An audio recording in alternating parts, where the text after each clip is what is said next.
All right, guys. So,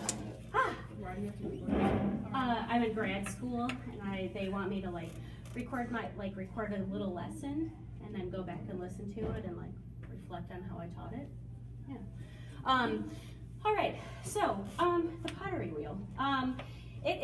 There are a couple different components to it. There is the on and off and the switchboard over here. Everything that you guys are going to be hearing me say today is in reference to me being right-handed.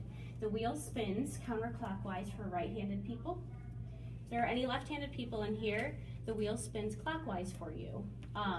So it is the reason why the clay is going to be spinning that way, or the project is going to be spinning that way, the wheel, is because you want the clay to glide along your hand. You don't want it to go against your hand. So left-handed people, it's going to be gliding along to the left. Right-handed people, gliding along to the right. It's just going to prevent you from jabbing your fingers into it or a tool into it and messing it up. So counterclockwise for righties, clockwise for lefties, okay? So on and off switch is over here, and then there's another little switch, and that's how you switch it for right-handed and left-handed people. The foot pedal. There is a foot pedal. If you've driven a car, foot pedal all the way down, that's going to make your wheel go as fast as it can go. You can release the foot pedal just like you guys can release the gas. And if you don't drive yet, that's how it works. So if you release the foot pedal, it will slow down the pottery wheel. Also, the really nice thing with the foot pedal is you guys, some people are trigger happy with the foot pedal. You guys can get a speed that you're comfortable with and take your foot off of the foot pedal. So my foot is not on it anymore. I can take it off and it'll stay that speed.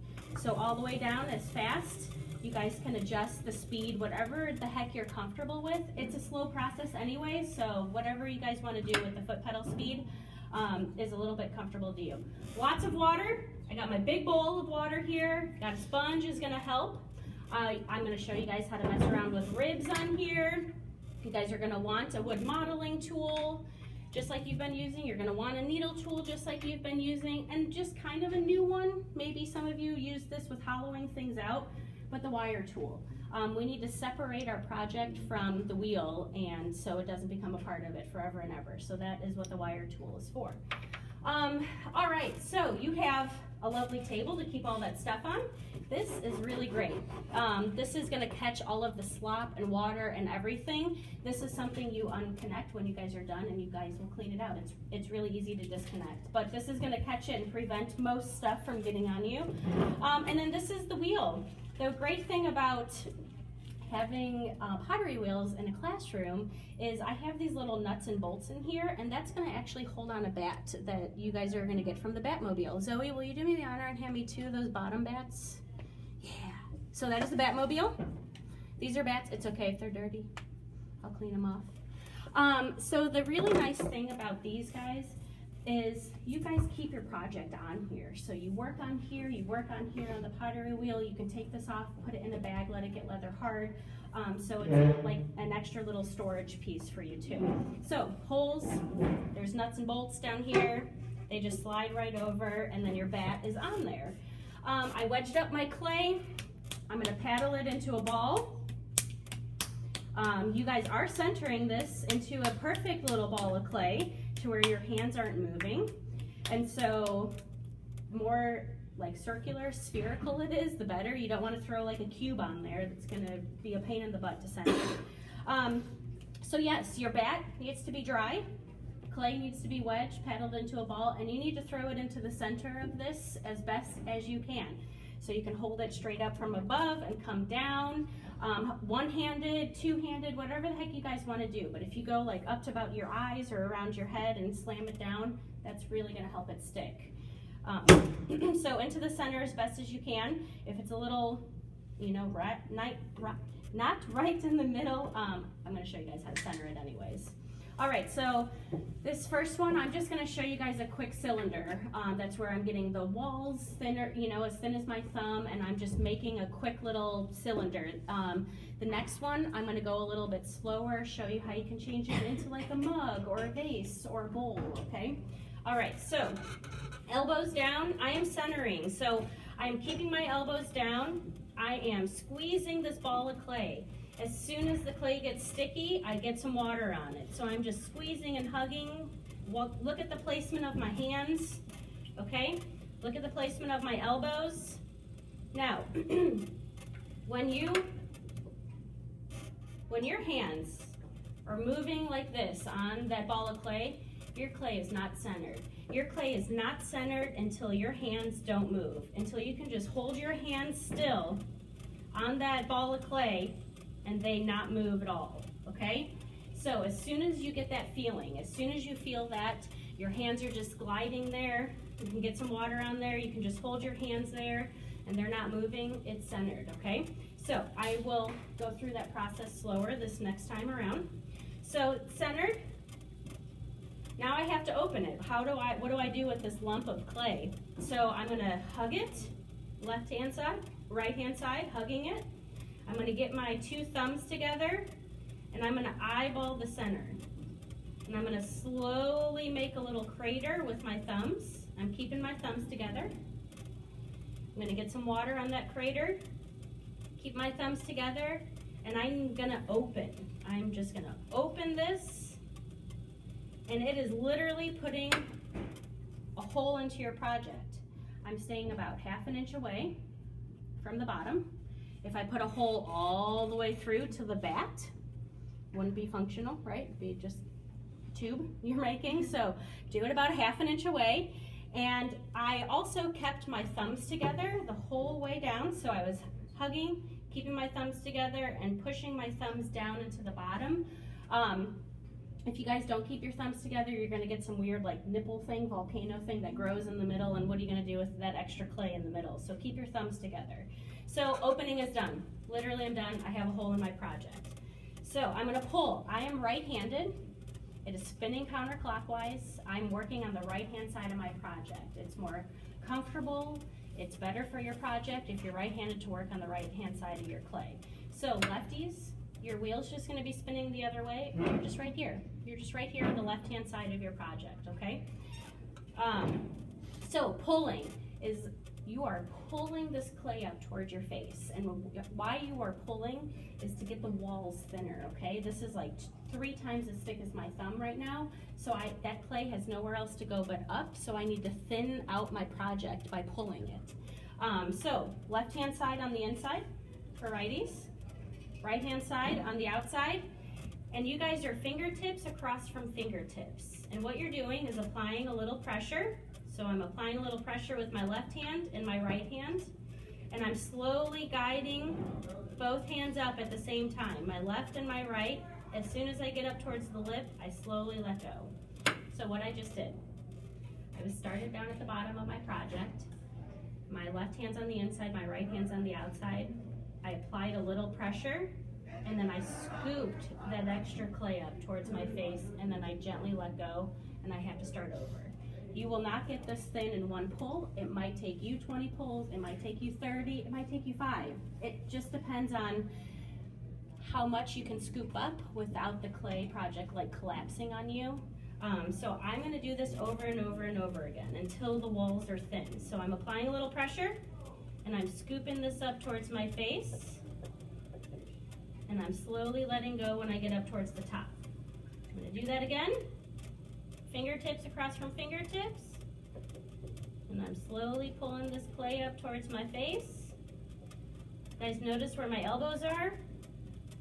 They're still down in my thighs. If I'm up here, you guys have no control, so keep your elbows down kind of like on my thighs, in my stomach, just resting. So I'm slowly still pulling, getting that thinner.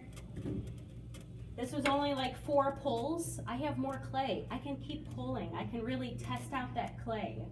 I like using a sponge. So people with long nails, long thumbnails, remember how I opened? You guys can open with a sponge if you want to. So you can stick your 2 thumbs into that sponge, and you can open by pushing that sponge down and creating the hole with that. You guys can also, if you don't like the little fingertip grooves, I pull with a sponge sometimes on the outside. So same thing, fingertips across from fingertips. And I'm slowly moving both hands up at the same time and then slowly letting go. I'm gonna do one more pull and then I'm gonna go through this again and just kind of show you a little bit more in detail the techniques that I'm using.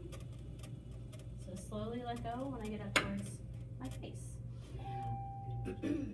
All right, last but not least, you never touch your project unless it's spinning, even with a sponge, even with your hands, even with a tool. If you go to touch it when it's not spinning, it's gonna throw it off from being symmetrical. So always have it spinning. It's very forgiving if you have it spinning. Like if I accidentally hit it, that means I'm hitting it all the way around and it's still gonna kind of stay symmetrical. So I got all the water out of the inside. I have a huge foot. Remember parts of a vessel? I have a massive foot here. So wood modeling tool is gonna be your best friend. You guys can use the scooping side, and I'm holding this with two hands. I'm right-handed, I'm on the right-hand side, and I can scoop all that clay away. All that clay away. Done with the scooping side, I can get a little bit more clay with that curved side. So holding with two hands, coming in on the right-hand side, I can clean that huge foot up. So I'm holding it, I'm kind of coming in at an angle, holding it close to my body though, but I want you guys to see kind of how I'm holding that wood modeling tool. So you can really clean up your project there. Stop the wheel, I can scoop, hold this down, I can scoop all of that clay off the bat. Okay, basic cylinder. When you guys hop on here, I'm gonna do this again. I'm gonna go a little bit slower.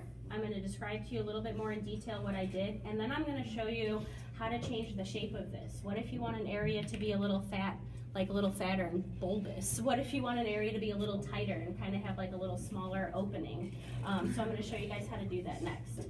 So, nothing is thicker than my thumb. So you at least need to pull till it's about this thin, as thick as your thumb. I could keep pulling. I could get that thinner, okay? So you guys can keep pulling. If you guys are hopping on the wheel tomorrow to try this out, or the next day, see how much you can stress the clay out. Seriously, see how thin you can get it, see how you can manipulate it, see what the clay does. Stress it out, see how far you can push it, because trial and error, right? Like, oh, I got it too thin, it's gonna collapse, I won't do that again. So I'm gonna show you guys the cylinder again. If I wanted to keep this cylinder, I've gotten the water out of it, I've gotten the slip off of it, I've cleaned the foot up. Lastly, I don't want this to be a part of the bat forever, so wire tool, pull tight. It's not gonna like cut the circulation off my hands, but I have it pulled tight. I have it pulled to where I can rest my thumbs on the wire tool and kind of move the wire around with my thumbs. I'm pushing it down on the bat and I'm pulling towards myself. That's all you have to do. Now, when this is leather hard, you're able to pick it up. If I go to pick it up now, it's too flimsy. It will literally move in 2 seconds. So you cut, drape plastic over it, and as soon as it's leather hard, you'll be able to pick it up without that getting manipulated, okay? All right, let's do one more, and I'll show you guys how you can mess around with the shape of it.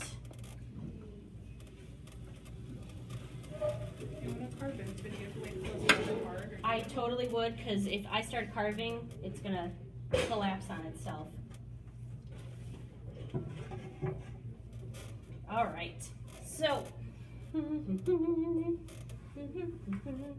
I start paddling my clay into a ball with all that on my hand, it's gonna get all over you, so I don't want to do that. So paddle it into a ball of clay as best as you can. My bat is dry. I'm gonna throw this into the center as best as I can. I'm gonna slide it a little bit more into the center. You guys can do that too. Okay, centering. When I was centering, guys, my elbows were down. If you have your elbows down, you have more control over it. You are stronger than the clay. You gotta just know that. You are stronger than the clay. So the clay will do what you want it to do if you follow these techniques and steps. Keep your elbows down. I am hugging this. I am literally hugging this into a ball of clay so it's nice and smooth and symmetrical. Now how I'm doing that. My right hand, I'm right-handed, lefty's you're over here, righty's you're over here. But with my right hand, I'm using the palm of my hand. My right hand is my centering hand. So I'm coming in and I'm